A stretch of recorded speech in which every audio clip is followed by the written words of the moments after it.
इस प्रोफेशन में आए आपको कितना टाइम हो चुका है? 31 वर्ष। तो ये क्या कहीं लिखा है कि माता जी को अगर बकरे की बलि चढ़ाएंगे तभी माता खुश होगी? नहीं, ऐसा भी कुछ है? ऐसा कुछ भी नहीं है। तो लहसुन प्याज में ही ऐसा क्या है कि लहसुन प्याज खाना छोड़ देते लोग? लहसुन और प्याज भी तामसी प्रवृत्तियों को जागृत करता है। अच्छा, अभी आप बीच में थाईलैंड गए थे किसी पूजा के लिए। देखिए, थाईलैंड में विवाह के लिए गया था। पूजा करवाने से वो काम सफल हो जाता है? निश्चित निश्चित निश्चित। बागलामुखी पूजा। जी। तो ये बागलामुखी पूजा होती क्या है? आपको कहीं भी विजयश्री चाहिए। अच्छा। आप जो कुछ चाहते इसको ब्रह्मास्त्र विद्या कहते हैं। तो गीता लिखी क्यों गई है? गीता लिखी नहीं गई। क्या भगवान है? क्यों नहीं होते? मैंने सोशल मीडिया भी बहुत देखा है, एक पंडित जी है वो बताते हैं कि मेरे अंदर हनुमान जी आए और वो धड़ाधड़ दीवारें तोड़ने में लगे रहते हैं। तो ऐसा क्या है कि वहाँ निधि वन में कोई रात को नहीं जा सकता? तो ईश्वर का वहाँ दर्शन करने के बाद ऐसी स्थितियां लोगों की उत्पन्न होती है। क्या भूत प्रेत सही में होते हैं? गुस्सा करते हैं, क्रोध करते हैं, तो आपने सुना होगा ना, वो गुस्से में कहते हैं इसका भूत बना दूंगा। तो जैसा बताया गया कि स्वर्ग में लोगों को बहुत खुशियाँ होती है और नर्क में लोगों कढ़ाई में तल रहे हैं खूब दबा के। हाँ, बिल्कुल बिल्कुल। कि तृणमूल कांग्रेस के विधायक मदन मित्रा ने राम जी को मुस्लिम कहा है। আমি বলছি রাম মুসলমান ছিলেন। अच्छी बात है ना, राम को स्वीकार कर लिया। वो मांगलिक दोष होता क्या है? मंगल का दोष। साढ़े साथी क्या होता है? अवश्य में वो भोक्तव्यम कृतम कर्म शुभा शुभम। लोग कह रहे 2026 में दुनिया खत्म है। एक ही दुनिया बनने का समय आया है अब। अच्छा जी। 26 में तो दुनिया खत्म है। हाँ। नमस्कार दोस्तों, मैं आपका कृष्णा शाह। स्वागत है आप सभी का शाह पॉडकास्ट शो में। तो आज हम उन सवालों के जवाब जानने जा रहे हैं जो सवाल आजकल जनताओं के मन में बहुत होते हैं। तो आइए मिलते हैं श्री आचार्य जी जयप्रकाश तिवारी जी से, अयोध्या वाले। नमस्कार पंडित जी। नमस्कार। कैसे हैं आप? मैं बिल्कुल ठीक हूँ, आप कैसे हैं? मैं तो बिल्कुल ठीक हूँ बस। जी। वो तो धन्यवाद आप लोग आपका जो आप यहाँ पर आए हमारे पास पॉडकास्ट के लिए। जी। तो सबसे पहला सवाल आपसे ये है कि आप किस बैकग्राउंड से आते हैं? आपका मतलब परिवार किस तरफ से है? देखिए, मैं मूल रूप से अयोध्या का निवासी हूँ, दिल्ली रहता हूँ। हाँ जी। बाय बर्थ दिल्ली से हूँ और आध्यात्मिक क्षेत्र में कार्य करते हुए आज जितनी मेरी अवस्था है, हाँ जी। जन्म से लेकर अब तक का समय, सब आध्यात्मिक क्षेत्र में गया। मेरा पारिवारिक बैकग्राउंड जो है वो शंकराचार्य परंपरा से जुड़ा रहा। हाँ जी। उसी परिप्रेक्ष्य में मेरा जीवन व्यतीत हो रहा है। बहुत बढ़िया जी, बढ़िया। तो आप जो इस प्रोफेशन को कहते क्या है? देखिए, ये प्रोफेशन ना कह करके, क्योंकि ये हमारा कोई व्यापारिक कार्य नहीं है। हाँ जी। है ना, इसको आप इस तरीके से मानिए कि ये हमारा जीवन है और आध्यात्मिक पथ पर चलते हुए, आध्यात्मिक पथ पर चलते हुए अनेक वर्षों से साधना क्षेत्र में, आध्यात्मिक कार्यों में संलग्न रहते हुए जीवन व्यतीत हो रहा है। जी। तो क्या इस प्रोफेशन में आने के लिए क्या करना पड़ता है? देखिए, क्या है, आप सबसे पहले तो अपनी आत्मा के रंग को भगवान के रंग में रंगना पड़ता है। आप मूल रूप से आध्यात्मिक होने चाहिए और उसके बाद शिक्षा दीक्षा की अनेक प्रकार की पद्धतियां हैं हमारे सनातन धर्म में, जिस पद्धति के आधार पर आप शिक्षा प्राप्त करें और फिर इस क्षेत्र में कार्य करें। अच्छा, तो इसकी भी क्या कोई अलग से पढ़ाई होती है? बिल्कुल, निश्चित रूप से सभी चीज़ की अपनी एक शिक्षा की विधि है। अगर आप केवल कर्मकांड को लेकर के ये प्रश्न कर रहे हैं तो कर्मकांड में तो बहुत सारी शिक्षा दीक्षा के लिए डिग्रियां हैं, है ना। हाँ जी। उन उपलब्धियों को प्राप्त करके फिर आप इस कार्य को कर सकते हैं। तो अभी जो आप इस प्रोफेशन में आए, तो ये इस प्रोफेशन में आए आपको कितना टाइम हो चुका है? मैंने जैसा कि आपको बताया कि मैं जन्म से इस कार्य को कर रहा हूँ। अगर आप कर्मकांड के विषय में कहें तो लगभग 31 वर्ष। अच्छा जी, 30 वर्ष। 30 वर्ष। हाँ। तो ये क्या आपका खुद से ही मन था कि मेरे को इसी प्रोफेशन में आना है, या फिर आपके फैमिली बैकग्राउंड में भी ऐसा कोई है पहले से? पूर्व से परिवार इन परंपराओं से जुड़ा रहा। मैं एक ब्राह्मण परिवार से हूँ। अच्छा। और परिवार इस कार्य क्षेत्र में भी जुड़ा रहा और इस पथ पर चलते हुए परिवार के अनेक लोग जो है ना, भगवत कृपा के पात्र बने और शायद मेरा चयन और जीवन भी इसी कार्य के लिए हुआ। तो मैं भी इसी कार्य में बहुत वर्षों से हूँ। अच्छा, तो इस प्रोफेशन में आने के लिए क्या ब्राह्मण परिवार से होना जरूरी है? ऐसा नहीं कह सकते, सभी लोग आ सकते हैं। अच्छा। भगवान का जो पथ है, सनातन का जो पथ है, वो प्रत्येक जीव मात्र के लिए, प्राणी मात्र के लिए है। और तो और अगर मैं ये कहूँ तो अतिशयोक्ति नहीं होगी कि मनुष्यों के लिए नहीं, 84 लाख योनियों में जितने लोग जीवन लेते हैं, जन्म लेते हैं, उन सब के लिए है। अच्छा, तो क्या अगर कोई व्यक्ति मांस मछली खाता है तो क्या वो सनातन धर्म का नहीं माना जा सकता? देखिए, सनातनी व्यक्ति यदि भक्षा करता है तो मुझे लगता है सनातन की जो कसौटी है उस पर वह खरा नहीं उतर पाता है। अच्छा। हर एक चीज के पैरामीटर्स हैं। अगर उन पैरामीटर्स पर आप खरे नहीं उतर पा रहे हैं तो निश्चित ही आप वहां सफल नहीं होंगे। तो उसकी सफलता के लिए ये बहुत ज़रूरी है कि आपकी आचार विचार शुद्धि हो। और भक्षा भक्ष मांस आदि का भक्षण, मदिरा का पान, ये एक सनातनी न करे तो वो अति उत्तम है और वो वहाँ पर अपनी आध्यात्मिक प्रगति के लिए उस पद पर अग्रसर हो सकता है। अच्छा जी। तो जो ये हम माता जी को जो बकरे की बलि चढ़ाई जाती है, तो ये क्या कहीं लिखा है कि माता जी को अगर बकरे की बलि चढ़ाएंगे तभी माता खुश होगी? नहीं, ऐसा भी कुछ है? ऐसा कुछ भी नहीं है। और हमारे धर्म में धर्म को करने के कई पथ हैं। जैसे हमारे यहाँ राजसी लोग भी है, हमारे यहाँ सात्विक लोग भी है, हमारे यहाँ तामसी लोग भी है। अब तीनों पद्धतियों में जाकर के आप किस पद के पथिक होना चाहते हैं ये आप पर निर्भर करता है। तो ऐसा जरूरी नहीं है कि आप बलि देकर के माँ को प्रसन्न करें। लेकिन ये भी नहीं कहा जा सकता कि बलि प्रथा हमारी शास्त्रीय प्रमाण में नहीं मिलती। वो निवृत्ति और आवृत्ति परक है, उसको समझना पड़ेगा। तो जब मांस मछली खाना सनातन धर्म में मना है तो माता जी को बलि चढ़ाई क्यों जाती है? ये तो गलत है ना फिर इस हिसाब से। देखिए क्या है ना, मैंने बताया ना आपको, हर प्रकार का व्यक्ति है। एक सात्विक है, वो सात्विक पद्धति से देवार्चन करता है, भगवती को मनाता है।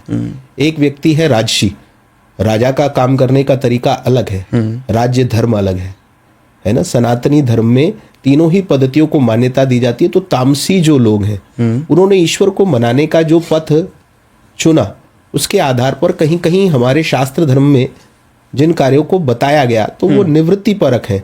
उसको सही ढंग से समझने की बहुत आवश्यकता है। मांस खाने का कहीं पर भी उल्लेख नहीं मिलता है। अच्छा, तो क्या इससे मतलब कि माता जी को कोई मतलब नहीं है कि अगर आप बकरी चढ़ाओ या फिर ना चढ़ाओ? ये बिल्कुल निराधार बात है, इसका कोई आधार नहीं है। जो लोग ये कहते हैं कि बलि चढ़ाना जरूरी है, मैं उस मान्यता को बिल्कुल खोटा मानता हूं। अर्थात मेरी दृष्टि से वो नहीं है। तो जो ये इसमें क्या होता है कि लहसुन प्याज खाना लोग छोड़ देते हैं। हाँ। तो लहसुन प्याज में ही ऐसा क्या है कि लहसुन प्याज खाना छोड़ देते हैं लोग? देखिए, लहसुन और प्याज की जो बात आपने कही, लहसुन और प्याज भी तामसी प्रवृत्तियों को जागृत करता है। अच्छा। व्यक्ति को उत्तेजक बनाता है, मानसिक। आप आजकल बहुत सब लोग जीवन में हम ये अनुभव करते हैं कि हमारे भीतर से कुछ तरंगे निकलती हैं जो वातावरण को प्रभावित करती है। तो आप जैसा खाएं अन्न वैसा हो मन, है ना। तो तामसी प्रवृत्ति की चीजें आप खाएंगे तो स्वाभाविक आपकी मन, बुद्धि, विचार, आपकी कार्यशैली पर उसका प्रभाव होगा। अगर उससे आप बचना चाहते हैं तो मुझे लगता है इन चीजों से बचना चाहिए। तो आप लहसुन प्याज खाते हैं? नहीं, मैं बिल्कुल नहीं खाता। आप भी नहीं खाते? नहीं, बिल्कुल। चलो बढ़िया। अच्छा, अभी आप बीच में थाईलैंड गए थे किसी पूजा के लिए। जी। तो वो किस चीज की पूजा थी, आप उसके बारे में बताएंगे थोड़ा? देखिए, थाईलैंड में विवाह के लिए गया था। अच्छा। है ना। हाँ जी। एक विवाह सेरेमनी थी थाईलैंड में, तो उसके लिए गया था। और कई बार मुझे पहले भी इस तरीके के कार्यों के लिए वहां जाने का अवसर मिलता रहा है। अच्छा। अनेक प्रकार की साधनाएं हम किया करते हैं। 10 महाविद्याओं की साधनाएं हैं। अच्छा। है ना। 10 महाविद्या में यंत्र, तंत्र और मंत्र, 3 प्रकार की पद्धतियां हैं।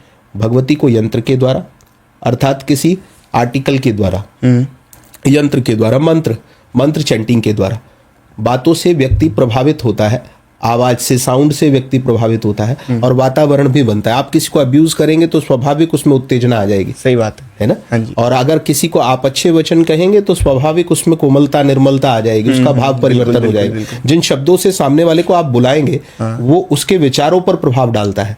तो इसी प्रकार से साधना का विषय है एक यंत्र के द्वारा। यंत्र जैसे हम इस माइक का प्रयोग कर रहे हैं, हाँ जी, तो ये यंत्र है। बिल्कुल, है ना। मंत्र जिन शब्दों का हम प्रयोग कर रहे हैं, तो जैसा शब्द निकल रहा है वैसा हमारा भाव भी बन रहा है, हमारी मानसिक तरंगे वैसी बन रही हैं। एक तंत्र के द्वारा एक ऐसा विषय है जो अति गोपनीय है। वो आप कह कुछ रहे, आप कर कुछ रहे, लेकिन चल कुछ रहा है। बिल्कुल, है ना। वो तंत्र साधना है।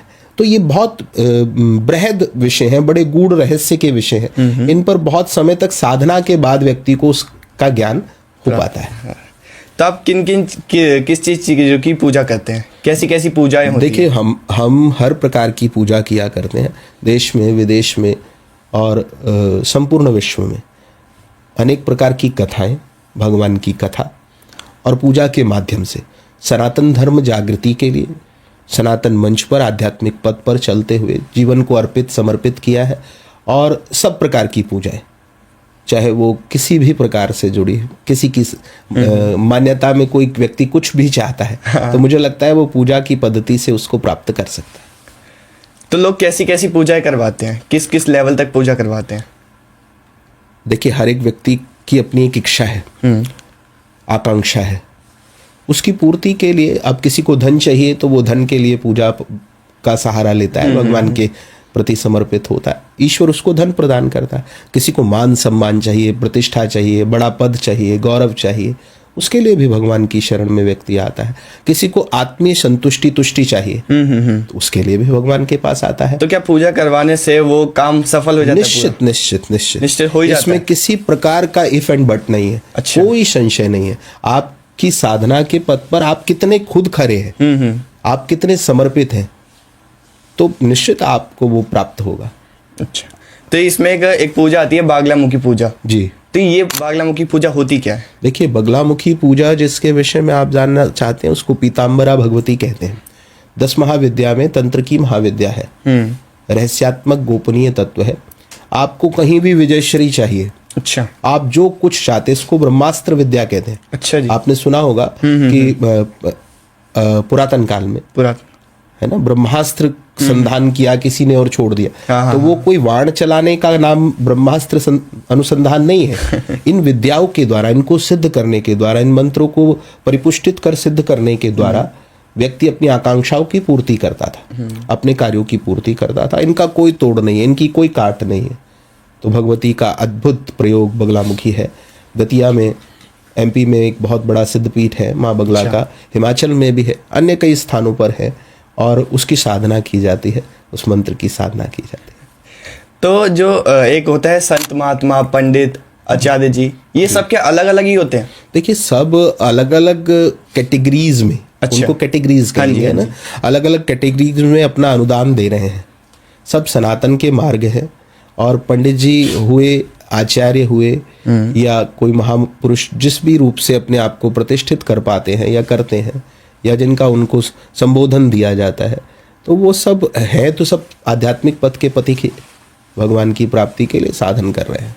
तो किस कैटेगरी को सबसे ज्यादा ज्ञान होता है इस चीज का? देखिए, श्रेष्ठ कह पाना तो किसी को भी ये निश्चय कर पाना बहुत मुश्किल होता है ना। किसी व्यक्ति को कहाँ पर चयनित किया गया, या वो अपने आप का संबोधन किस बारे में ले रहा है, या उसको किस नाम से संबोधित किया जा रहा है, इससे उसके ज्ञान का कोई अनुमान नहीं लगाया जा सकता। निश्चित। तो हमारे सनातन धर्म में गीता है जी। तो गीता लिखी क्यों गई है और किसने लिखी है? गीता लिखी नहीं गई, पहले तो मैं आपको ये करेक्ट कर दूं। अच्छा। गीता किसी के द्वारा लिखी नहीं गई।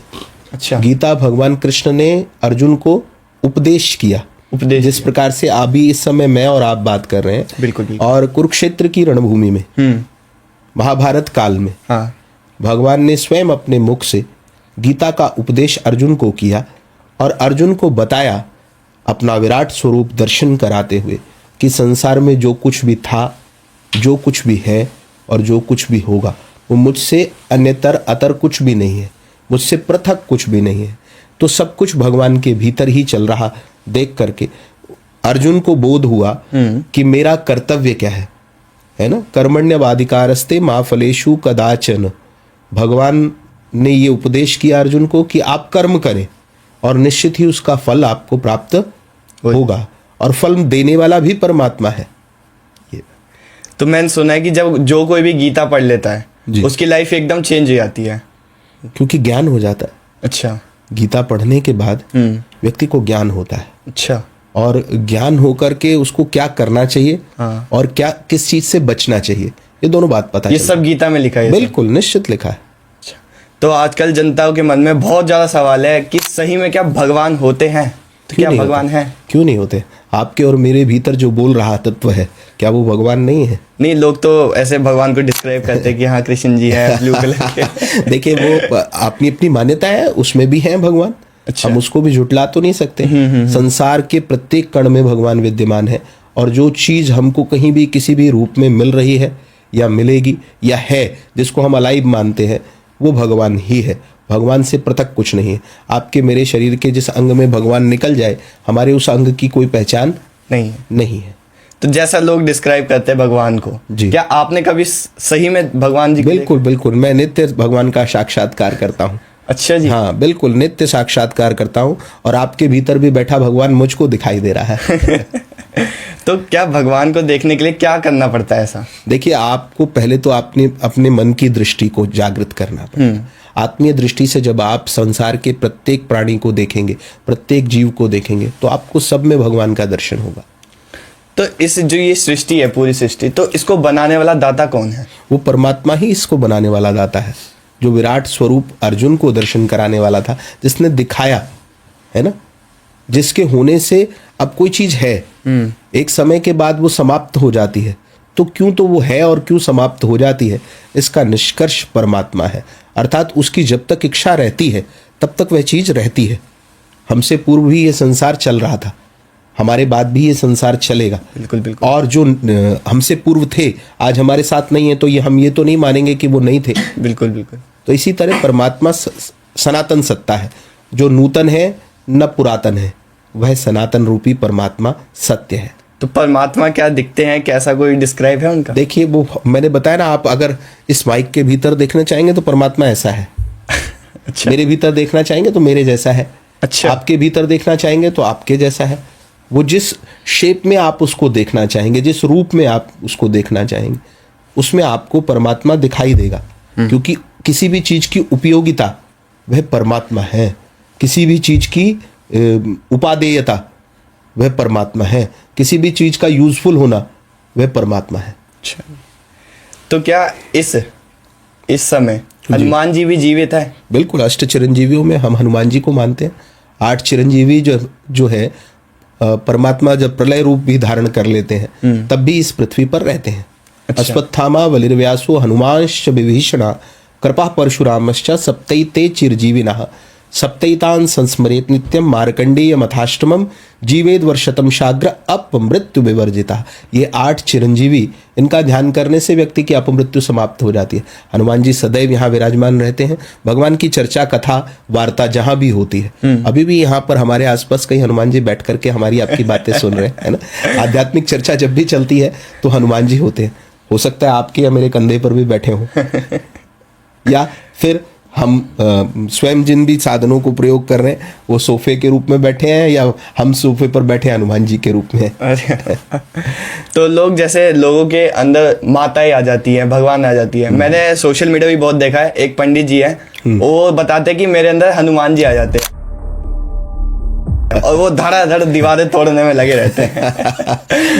बहुत वायरल होती है उनकी वीडियो। देखिए, मैं पहले भी आपको कह चुका हूँ, परमात्मा सबके भीतर होता है। तो हनुमान जी अगर किसी के भीतर आ जाते हैं तो इसमें आश्चर्य कुछ नहीं है। और बहुत से लोग कहते हैं वो एक शक्ति का रूप, प्रारूप तो है ही। जब साधना पथ पर कोई व्यक्ति चलता है तो उसको अनुभव होता है ना। कभी आपको ऐसा कहीं पर जाकर के आपको बहुत अच्छा फील होता है, तो क्यों फील होता है उसका कारण नहीं है ना। कई बार आप दुविधा में हैं फिर भी सुविधा में हैं। अच्छा। और कभी कभी आप सुविधा में हैं फिर भी दुविधा में हैं। हाँ। तो इसीलिए मैं ये मानता हूं कि परमात्मा सबके भीतर ऑलरेडी है। हाँ, ये जरूर किसी को इस बात से लाभान्वित होने के लिए इस काम का प्रयोग करना ये गलत है। मैं आपको भ्रमित करने के लिए या खुद को लाभ देने के लिए ये कहूं कि मेरे भीतर हनुमान जी हैं और मैं तुम्हारा उससे कुछ भला कर सकता हूं, तो ये बात थोड़ी सी गलत है। इसको समझना चाहिए लोगों को। अगर हम किसी को भ्रमित करने के लिए, देवता ये नहीं कहता कि आप किसी का भला या बुरा करने के लिए मेरा प्रयोग करें। बिल्कुल, है ना। ईश्वर की शरण में जाने वाले व्यक्ति का स्वतः ही भला हो जाता है। तो मतलब ये है कि भगवान सबके अंदर है, पर जो ये लोग दिखाते हैं कि मेरे अंदर भगवान आ गए, लोग ऐसे झूमने लगते हैं, बाल खोल के गोल गोल गोल गोल गोल घूमते हैं। देखिए, वो तरीका गलत है। और ईश्वर का नाम लेकर अपने कार्य की सिद्धि करने के तरीके लोगों ने बनाए हुए हैं, जिनको मैं गलत कहूंगा, है ना। तो वृंदावन में ना एक जगह है निधिवन, हाँ, है ना। उस चीज के बारे में सब लोग जानते हैं जी। पर लोग कहते हैं कि रात के समय वहां कोई नहीं जा सकता। अगर कोई जाता है तो वह जीवित नहीं रहता, या फिर वो बोल सुन नहीं सकता, वो उस हालत में नहीं रहता कि वो बता पाए। तो ऐसा क्या है कि वहां निधिवन में कोई रात को नहीं जा सकता, वहां से रात को सारे बंदर भाग जाते हैं, खुद पंडित जी भी वहां से भाग जाते हैं, ऐसा क्या है वहां पे? क्या वो सच्चाई है कि वहां पे राधा कृष्ण जी वहां पे रासलीला करते हैं? देखिए, भगवान की रासस्थली वृंदावन में निधिवन को कहा जाता है, और निधिवन अद्भुत स्थान है भगवान की बिल्कुल। और माया का, भगवान की माया का वह जो स्थान है, वहाँ पर उसका दर्शन करने के बाद व्यक्ति मूक हो जाता है, ऐसी मान्यताएं संसार समाज में हैं। तो ये निश्चित ही वहाँ पर कुछ ऐसा होगा, क्योंकि रात्रि में कभी वहाँ रुका तो नहीं। हाँ। लेकिन ईश्वर को वास्तविकता में जो जान लेता है, अच्छे से समझ लेता है, वो मुझे लगता है बताने की स्थिति में कम होता है, या फिर वो उस स्टेज पर होता है कि वहाँ से बताने की कोई गुंजाइश नहीं रह जाती। अच्छा। या ज़रूरत नहीं रह जाती।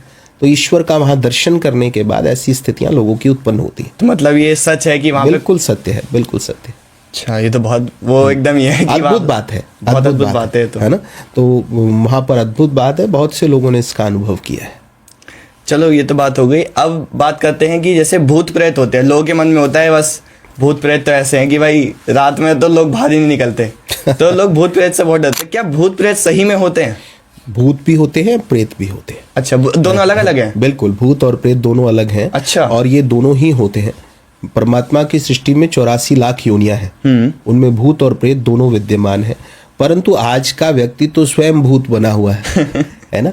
और भूत बनाने में भी उसका बड़ा विश्वास है। आजकल लोग किसी से गुस्सा करते हैं, क्रोध करते हैं, तो आपने सुना होगा ना, वो गुस्से में कहते हैं इसका भूत बना दूंगा। है ना। बिल्कुल बिल्कुल। तो ये भूत बना देने वाली जो बात है, ये कॉन्सेप्ट आज का नहीं है, बहुत पुराना चल रहा है। भगवान की सृष्टि में वे सभी जीव होते हैं, लेकिन जिस तरीके से उसका भी प्रोपोगंडा लोगों ने फैलाया हुआ है, प्रपंच जो फैलाया हुआ है, या उसको लेकर भ्रांतियां जो फैलाई हुई हैं, वो गलत है। भूत प्रेत अनेक प्रकार की योनियां हैं, डाकनी, शाकनी, प्रेतगण, मरुदगण, मारीगण, बेताल आदि हमारे यहाँ सारे जीव हैं। भगवान की सृष्टि में सबकी रचना है, लेकिन वहाँ कहाँ वो उपलब्ध है, किस रूप में वो व्यक्ति को प्रभावित करते हैं। जैसे अब कोई व्यक्ति है, अब समझिए कि वो मदिरा पान करता है, शराब पीता है। हाँ, शराब हाँ। पीने के बाद वो भूत ही तो होता है, वो इंसान कहाँ होता है? सही बात है, बिल्कुल। जिस तरीके का प्रपंच वो करता है पीने के बाद, या जो ड्रामा करता है, या जो बदतमीजी करता है, बिल्कुल, बिल्कुल। उस बदतमीजी को आप क्या कहेंगे? वो भूत नहीं है। बिल्कुल बिल्कुल। तो वो भूत ही होता है, क्योंकि उसने भूत वाला वो तत्व ग्रहण कर लिया, उसके बाद वो भूत हो गया मनुष्य से। अच्छा, नहीं, जैसे लोग कहते हैं कि भूत ऐसे होते हैं कि उस तरीके से भी होता है, वायु का प्रभाव होता है, मानसिक रूप से व्यक्ति को असंतुलित करता है। बहुत से लोग पागलों की तरह हरकत करने लगते हैं, अपने शरीर को मारपीट करने लगते हैं। तो निश्चित वो प्रभावशाली होता है, लेकिन वो किसको प्रभावित करता है? जिसके कर्म अच्छे नहीं है, जिसका प्रारब्ध जिस जीव ने खराब किया हुआ है, जिसने पूर्व जन्म में कुछ भी अच्छा संचय नहीं किया, कोई धर्म नहीं किया है ना, धर्म के मर्म को समझा नहीं, उनको प्रभावित करता है। जैसे मेहंदीपुर बालाजी में भी जाते हैं, वहां पे भी देखते हैं लोग निश्चित अपना फोड़ रहे हैं। अपने कर्मों की सजा को पाने के लिए ईश्वर ने सबकी नियुक्ति की है। अगर हमने कोई अपराध किया तो दंड देने के लिए पुलिस को नियुक्त किया गया है। बिल्कुल। इसी प्रकार से भगवान की सत्ता में जो व्यक्ति जैसा कर्म करता है, उसको किस प्रकार से दंड दिया जाना है, उसको किस प्रकार से सजा मिलनी है, इसके लिए यमराज की भी नियुक्ति है, इसके लिए चित्रगुप्त की भी नियुक्ति है, इसके लिए श्रवण और श्रवणी की भी नियुक्ति है, और इसके लिए भूत प्रेत पिशाच भी उपलब्ध है। बिल्कुल। तो क्या मतलब भूत प्रेत एक शक्ति है ऐसी? शक्ति नहीं, आपके कर्मों की सजा के रूप में, हमारे कर्मों की सजा के रूप में, या किसी व्यक्ति विशेष की सजा के रूप में अब उसको भूत बनना पड़ेगा या प्रेत बनना पड़ेगा, ये तो उसके कर्म निर्धारित करेंगे। तो क्या जो तंत्र मंत्र होते हैं वो किसी को नष्ट कर सकते हैं? देखिए, तंत्र और मंत्र सभी के लिए उसके प्रयोग पर निर्भर करता है, आप उसको किस दृष्टि से प्रयोग कर रहे हैं। नष्ट तो वो सब कुछ कर ही सकता है, लेकिन उसका कार्य नष्ट करने के लिए किया जाएगा तो नष्ट करेगा। यदि किसी के रक्षण और संरक्षण के लिए कहा जाए उस विद्या को, तो वो सबसे सर्वोचित है।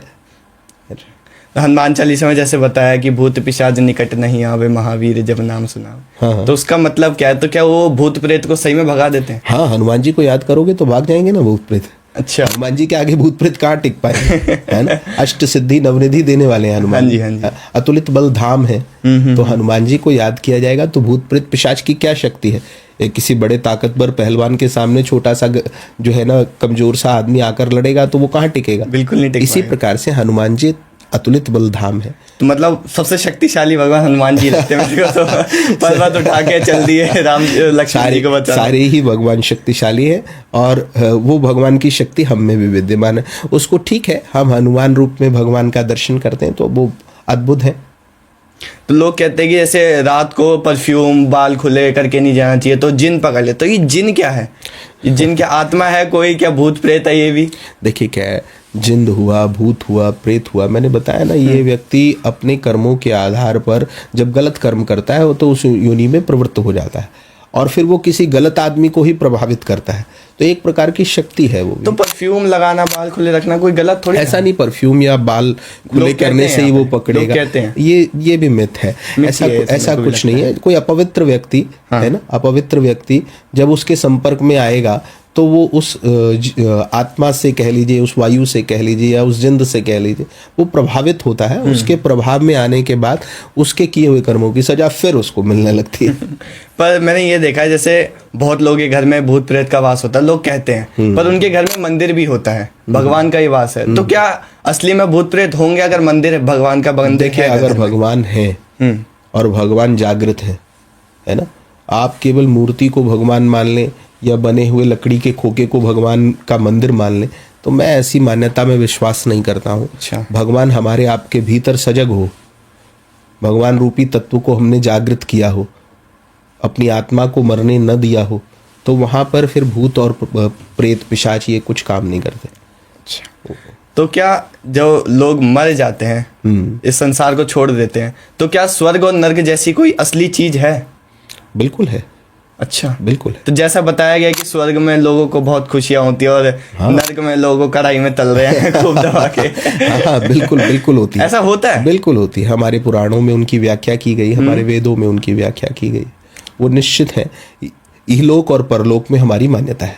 सनातन धर्म कहता है आप यहाँ, लेकिन हाँ, उस पर भी एक बात और मैं जरूर कहना चाहूंगा कि जो बीज आप यहाँ बो देते हैं वो आपको कहीं ना कहीं काटना होता है। बिल्कुल। कर्म रूपी बीज आपने बोया और उसकी खेती काटने के लिए आपको चाहे नर्क में जाना पड़े, चाहे स्वर्ग में जाना, चाहे पृथ्वी लोक में। आपने, हमारे यहाँ 14 भुवन है ना, 14 भुवनों की व्याख्या है। अतल वितल सुतल तल तरातल रसातल महातल और पाताल भी है।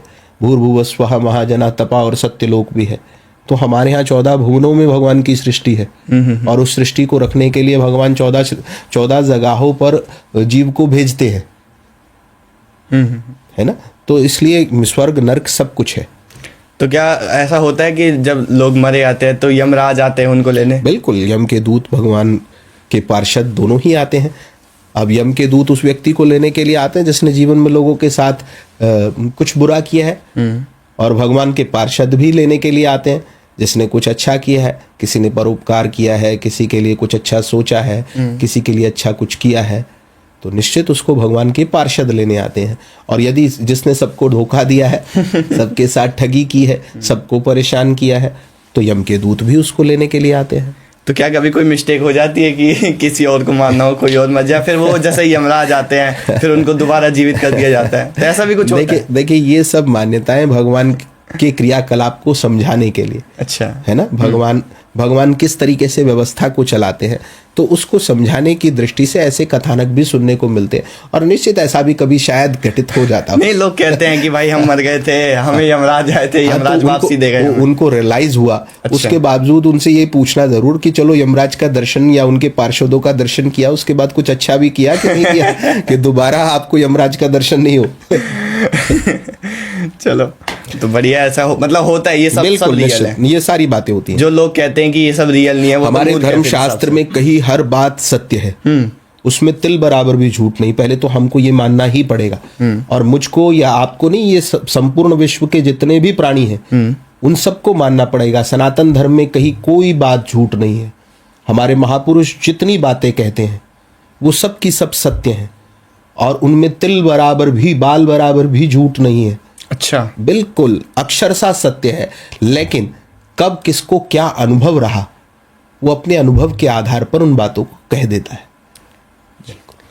तो हमें, अगर हम जैसे हमें भगवान की प्राप्ति चाहिए, तो हमें क्या करना पड़ेगा? क्या हम सुबह जल्दी उठे, कोई भगवान का जाप करे? कोई ऐसा जाप है जिससे हमें भगवान की प्राप्ति जल्दी हो जाए? देखिए, ये जितनी बातें आपने कही हाँ जी। ईश्वर को प्राप्त करने के लिए ये एक दिनचर्या की भांति अच्छा। है ना। ईश्वर को प्राप्त करने के तरीके के तरह, लेकिन जो अपने आप को जागृत कर ले, हमें ईश्वर का ध्यान हमेशा करना चाहिए, बिल्कुल। हर कार्य में करना चाहिए। आज ये जो कार्य हम कर रहे हैं, इससे पूर्व भी हमने ईश्वर को ध्यान किया, बिल्कुल, याद किया, उनके सुमिरन के द्वारा हम चले, और आज इस कार्य को कि लोगों को पता चले कि वास्तविकता क्या है ना। तो ईश्वर की साधना ही, ईश्वर की प्राप्ति का ही कार्य आप और मैं कर रहे हैं, है ना। इस अपने प्रत्येक कार्य में ईश्वर को जोड़ लेना, तो आपको ईश्वर अवश्य प्राप्त हो जाएगा। और मैंने पूर्व भी कहा कि ईश्वर आपसे पृथक नहीं है, केवल और केवल उसके साथ आपका इंट्रोडक्शन होने की जरूरत, परिचय होने की जरूरत।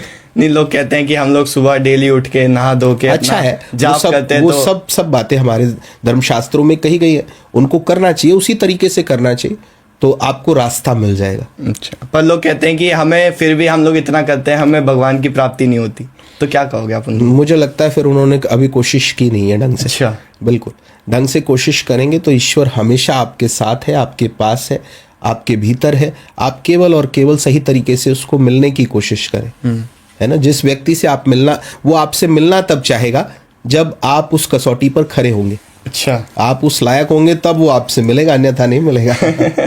भाई मतलब अपना माइंडसेट चेंज करना पड़ेगा कि भगवान को प्राप्त बिल्कुल करना है हम बिल्कुल। लोग को। आपका खुद इस बात पर पूर्ण दबाव होना चाहिए कि नहीं, मुझे ईश्वर को प्राप्त करना है, उनको मिलना है, तो वो निश्चित मिलेंगे। चलो। अच्छा, अभी एक न्यूज़ वायरल हो रही है बहुत ज़्यादा कि तृणमूल कांग्रेस के विधायक मदन मित्रा ने राम जी को मुस्लिम कहा है। আমি বলছি রাম মুসলমান ছিলেন।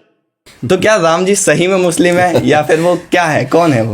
मैं तो कहता हूं कि राम सृष्टा भी है, राम सृष्टि भी है। अच्छा। है ना, सारी सृष्टि ही राम की है, और राम ही उसको बनाने वाले भी है, और राम ही बनने वाले भी हैं। तो हिंदू, मुस्लिम, सिख, ईसाई कोई भी हो, सबके भीतर राम है, और राम से पृथक कोई नहीं है। सनातन सबका आवाहन करता है, चाहे वो हिंदू हो, चाहे वो मुस्लिम हो, चाहे वो सिख हो, चाहे वो ईसाई हो। और आज आपके चैनल के माध्यम से हाँ जी, मैं ये जरूर कहना चाहूंगा, प्रत्येक सनातनी, प्रत्येक हिंदू और प्रत्येक प्राणी जिसके भीतर प्राण है, सनातन सबका आवाहन करता है। राम सबके थे, राम सबके हैं, और राम सबके रहेंगे। राम से पृथक कुछ नहीं है, राम सबके भीतर है, चाहे वो हिंदू हो, चाहे मुस्लिम हो। बिल्कुल, है ना। उन्होंने, मेरे को लगता नहीं कोई गलत बात कही है कि राम मुस्लिम थे। वो अच्छी बात है ना, राम को स्वीकार कर लिया वो। हाँ, बिल्कुल तो सही अब बात आए है। ना वो सनातन धर्म के आगे आकर के नतमस्तक हो, भगवान राम के मंदिर में जाकर के नाक रगड़ करके कहें, परमात्मा आप हमारे हैं, हाँ जी, हम बिल्कुल, आपसे बहुत अलग सही कहाँ बात है हैं। तो। और मैं तो पूरे विश्व के मुस्लिम भाइयों का आह्वान करता हूं, वो सब आए, राम सबके हैं, सनातन धर्म को स्वीकार करें, और सनातन धर्म के रंग से पूरा विश्व रंग जाए, और हम एक धारा में प्रवाहित हों, हमको कोई एक दूसरे से अलग न कर पाए। इसलिए राम सबका आह्वान करते हैं। आज अयोध्या से मैं आचार्य जयप्रकाश अयोध्या वालों के नाम से भगवान राम की ओर से सभी मुस्लिम भाइयों का आह्वान करता हूं, राम सबके हैं।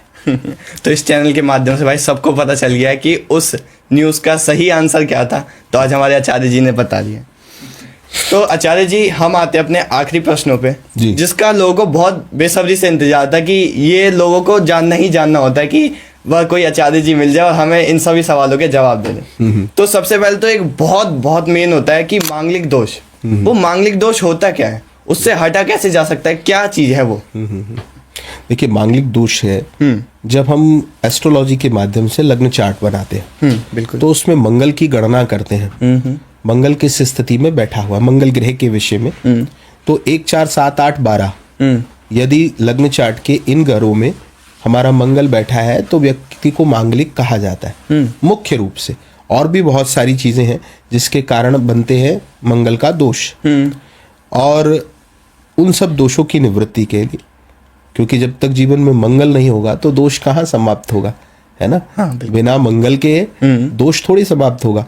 तो मांगलिक दोष की निवृत्ति के लिए बहुत सारे प्रयोग हैं, बहुत सारे तरीके हैं, बहुत सारी साधनाएं हैं, बहुत सारी पूजाएं हैं, उनके माध्यम से उससे मुक्त हुआ जा सकता है। लोग कहते हैं कि जब मांगलिक दोष होता है तो उसमें विवाह के समय बहुत दिक्कतें आती हैं। जी। जो कहते हैं कि अगर लड़की मांगलिक है तो विवाह में या तो दिक्कत आएगी, अगर विवाह हो गया तो जो उसका हस्बैंड है, पति है, उसके मरने के चांसेस ज्यादा हो जाते हैं। तो ऐसा क्या होता है सही में? देखिए, क्या है, ग्रह का अपना प्रभाव होता है। जिस जीव पर जैसा ग्रह है या जिस ग्रह की दृष्टि है, बिल्कुल उसके आधार पर उसका जीवन निर्णय लेता है। बिल्कुल जीवन की प्रत्येक क्रिया ग्रह से प्रभावित है। ग्रह राज्यम प्रयच्छन्ति, ग्रह राज्यम हरन्ति च। अच्छा। ग्रह व्यक्ति को राजा बनाते हैं और ग्रह ही व्यक्ति को रंक भी बनाते हैं। अगर कोई भिखारी है तो वो किस कारण से है? क्योंकि उसके कुछ ग्रह खराब है। कोई व्यक्ति राजा है, कई बार आपने ऐसा देखा भी होगा, किसी की बौद्धिक क्षमता बहुत अच्छी नहीं है, कोई बहुत अच्छा पढ़ा लिखा भी नहीं है, लेकिन उसको बहुत बड़ी पद प्रतिष्ठा, व्यापार उसका बहुत बढ़िया चल रहा है। हाँ, सही बात उसका कारण यह है कि उसके ग्रह अच्छे हैं। अच्छा। तो ग्रह जरूर निश्चित ही प्रभाव डालते हैं, चाहे वो मांगलिक दृष्टि से हो या अमांगलिक दृष्टि से हो। जिसका ग्रह मंगल नहीं होगा उसका मंगल होने वाला नहीं है। तो हाँ, मंगल प्रभावित करता है। तो ग्रह सही करने के लिए, अच्छा करने के लिए क्या क्या करना पड़ता है? बहुत सारे प्रयोग हैं। अच्छा। बहुत सारे प्रयोग हैं। बहुत लंबा प्रोसेस है इसका? नहीं, ऐसा जरूरी नहीं है, लंबा प्रोसेस कुछ नहीं है। आप कुछ अच्छा करते चलें बस। अच्छा। हमारे शास्त्रों के आधार पर बहुत से नियम, बहुत सी साधनाएं, बहुत सी पूजाएं बताई गई हैं। अगर किसी को मंगल बहुत ज्यादा प्रभावित कर रहा है तो वो हनुमान जी की पूजा पाठ करे। हनुमान मंगल भवन है, अमंगल हारी है। बिल्कुल बिल्कुल बिल्कुल। तो एक होता है काल सुपयोग। क्या होता है काल सर्प दोष? हाँ। काल सर्प दोष क्या तो काल सर्प दोष व्यक्ति की कुंडली में एक तरीके की ग्रिप है। ग्रिप। जब राहु और केतु के मध्य सब ग्रह आ जाते हैं तो काल सर्प दोष का निर्णय प्रायः किया जाता है। उसके भी कई प्रकार हैं। 8 नागों के कुल हैं और उन कुलों के द्वारा व्यक्ति की कुंडली में काल सर्प दोष। अब काल कहते हैं समय को। काल रूपी सर्प सबको खा रहा है ना। 10-20 साल पहले हम कुछ थे, 10-20 साल बाद हम कुछ और होंगे। बिल्कुल। तो काल सबको अपना ग्रास बना रहा है। काल रूपी सर्प सबके पीछे लगा हुआ है। अगर राहु और केतु के मध्य में जब ग्रह आ जाते हैं तो व्यक्ति के जीवन पर उसका प्रभाव होता है और उसकी शांति के भी हमारे शास्त्र में अनेक विधान बताए गए। तो क्या मांगलिक और काल सुपयोग दोनों अलग अलग चीजें हैं? जी बिल्कुल। अच्छा। तो क्या इन दोनों में ही, शादी विवाह में दोनों में दिक्कत आती है? शादी विवाह में भी बाधक होते हैं और भी सारे कार्यों में इनके द्वारा बाधाएं देखी जाती हैं। चाहे वो आप व्यापार क्षेत्र में हैं, चाहे आपका शिक्षा क्षेत्र है या आप राजनीतिक क्षेत्र में हैं, किसी भी क्षेत्र में यदि आपके ग्रह खराब हैं तो आपको असफलताओं का मुंह देखना ही पड़ेगा। देखना ही पड़ेगा। और अगर आपके ग्रह अनुकूल हैं तो आपको सफलता मिलेगी। आपकी सफलता को कोई रोक नहीं सकता। हाँ, कर्म अच्छा करें, आपके ग्रह अच्छे हो जाएंगे, ये सबको मानना चाहिए। अच्छा। अब एक टॉपिक आता है कि हमारा साढ़े साथी। साढ़े साथी क्या होता है? क्या क्या कठिनाइयां आती है? क्या चीज है ये? आज लोग बहुत डरते हैं इससे। शनि भगवान न्यायाधीश हैं। अच्छा। है ना, न्याय प्रिय है। बिल्कुल। और जो भी व्यक्ति किसी के साथ अन्याय करता है तो वो ग्रह रूपी न्यायाधीश आकर के उसके जीवन में अवश्य में वो भोक्तव्यम कृतम कर्म शुभा शुभम, व्यक्ति को शुभ और अशुभ जो उसने किया वो भोगना है। बिल्कुल। तो शनिदेव जब भी जिस भी व्यक्ति की कुंडली में ढैया में, साढ़े साती में, दशा में, अंतरदशा में, प्रत्यंतर दशा में, सूक्ष्म अंतरदशा में, प्राण दशा में कहीं भी आएंगे तो उसके कर्मों की सजा या उसका शुभ फल प्रदान करेंगे। तो जिस व्यक्ति को आज आप मुकदमे में फंसा देखते हैं, अनेक प्रकार के लोगों के एक्सीडेंट्स हो जाते हैं। बिल्कुल बिल्कुल। अनेक प्रकार की और दुर्घटनाएं जीवन में हो जाती हैं। तो शनि भगवान न्याय करने के लिए आते हैं। आपने किसी को पीड़ा पहुंचाई है तो शनि आप जब आपकी कुंडली में आएंगे तो आप पीड़ा आपका सामना आपको करना पड़ेगा। तो इसलिए किसी को पीड़ा न दे, शनि आपको प्रभावित नहीं करेगा। लोग कहते हैं कि साढ़े साथी में ना कि शुरुआत के कुछ दिन अच्छे होते हैं, या तो आखिरी में बिल्कुल देके जाएगा या तो बिल्कुल लेकर जाएगा। तो ऐसा क्या सही में होता है कि लेकर जाएगा या तो देकर ही जाएगा? देखिए, ये तो वैसी मान्यता लोगों ने बना दी है। अच्छा। कि शनि भगवान आप अच्छा कीजिए, शनि भगवान आपके अच्छा करें। चलो, तो अब 2026 आने वाला है जी, कुछ ही समय बचा है। लोग कह रहे हैं 2026 में दुनिया खत्म है। 26 में तो दुनिया खत्म है। हाँ। तो क्या ऐसा सही में है कि 2026 में मैं दुनिया तो खत्म ये है? कहना चाहूंगा आपके चैनल के माध्यम से कि दुनिया बनने का समय आया है अब। अच्छा जी। दुनिया बनने का समय आया है। आज जितने भी लोग हैं वो टेक्नोलॉजी के माध्यम से, अन्य माध्यमों से, अन्य बहुत सारे माध्यम ऐसे हैं जिनका लोगों को पहले ज्ञान नहीं था। बिल्कुल। अब उन माध्यमों के द्वारा व्यक्ति के जीवन में बहुत परिवर्तन आ रहा है, दुनिया के जीवन में बहुत परिवर्तन आ रहा है। दुनिया बनने का समय है। 12 राशियों में जितने भी जीव, जितने भी प्राणी जन्म ले रहे हैं, सबका भला होने का समय है। अच्छा। कुछ ऐसी मुख्य राशियां हैं जिन पर साढ़े साती का दौर है, वो उन साढ़े साती को पार कर जाएंगे, कुछ को साढ़े साती लग भी जाएगी। तो अब सब कुल मिला करके मेष से मीन पर्यंत सब राशियों में विशेष कुछ बदलाव ज़रूर 2026 के अंदर देखे जाएंगे, लेकिन सबको अच्छा करते हुए और सबके लिए आपके चैनल से मैं शुभकामनाएं देते हुए ईश्वर से ये प्रार्थना करूंगा कि नववर्ष, पाश्चात्य नववर्ष, अंग्रेजी नववर्ष सबके लिए मंगलमय हो, सबके जीवन में अच्छी खुशियां लेकर के आए, कुछ अच्छा करने का प्रयास प्रत्येक व्यक्ति करे।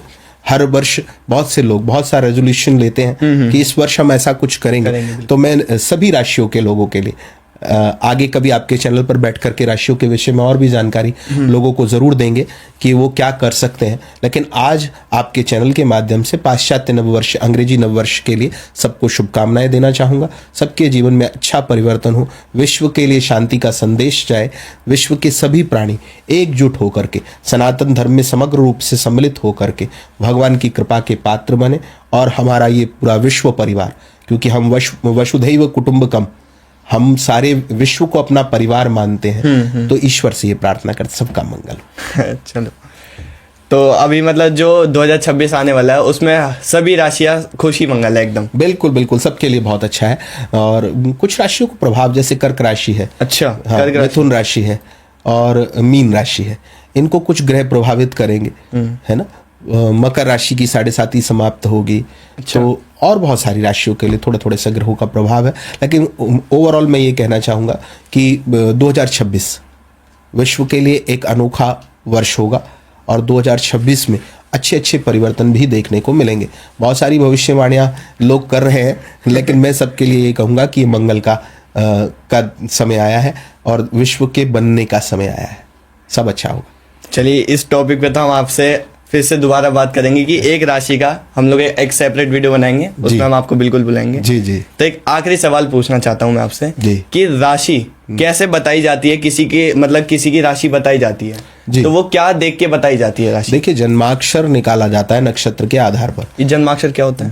जिस जन्म नक्षत्र में जीव का जन्म हुआ, उस नक्षत्र के जिस चरण में जीव का जन्म हुआ, उससे नामाक्षर निकाला जाता है। अच्छा। और नामाक्षर निकालने के बाद राशि का निश्चय होता है। अच्छा। कि वो किस राशि में उसका जन्म हुआ, उसके आधार पर उसके जीवन के विषय में बहुत सारी भविष्यवाणियां की जाती हैं। ये ज्योतिष का विषय है और ज्योतिषीय विषय में इस तरीके से गणना के आधार पर ये निश्चित किया जाता है। चलो, बहुत बहुत धन्यवाद पंडित आचार्य जी आपका, आप हमारे पॉडकास्ट में आए। तो इसी के साथ इस पॉडकास्ट को हम यहीं एंड करते हैं। आशा करता हूँ आप लोगों को ये पॉडकास्ट बहुत अच्छा लगा होगा। अगला पॉडकास्ट देखने के लिए हमारे चैनल को सब्सक्राइब जरूर कर लेना। हम मिलते हैं आपको फिर से किसी अच्छी वीडियो में, तब तक के लिए राधे राधे।